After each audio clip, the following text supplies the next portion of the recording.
So for Apley's scratch test and wall push-up, there are generalized shoulder range of motion and stability tests.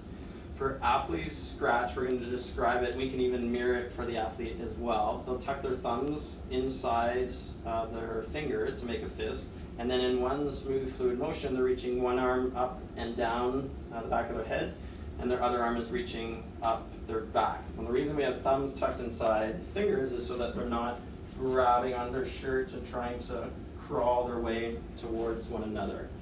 So we'll have Jen turn around, and again in one smooth fluid motion, arm up, and then we measure with our own fist width between their fists, and then we'll compare to the other side.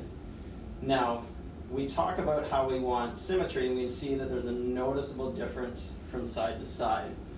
You can turn around again. So we talk about Apley's being our generalized shoulder range of motion test. The arm that is reaching up is going into an abducted, externally rotated position, and the arm that's reaching up from behind is going into an adducted, internally rotated position. So we're assessing multiple movements at the same time.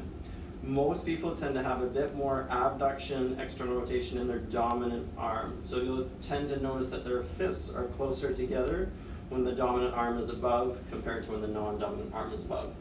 So we talk about symmetry, and ideally they should be within one fist width apart. We saw that with Jen where her dominant arm was above. She was within one fist width, but noticeably more when the non-dominant arm is above. I'll show you my Apley scratch test. And comparing to the other side, so you can see I'm nowhere near one fist width apart, but it's more symmetrical. My range of motion is terrible, but it's symmetrically terrible. Yeah. Wall push-up, you just find any vertical surface and have the athlete do a push-up against the wall. And as they're doing so, we're watching the scapula and how they move on the thoracic cage. Does it stay tight against the thoracic cage, or are we seeing some winging or that medial border of the scapula coming away from the thoracic cage?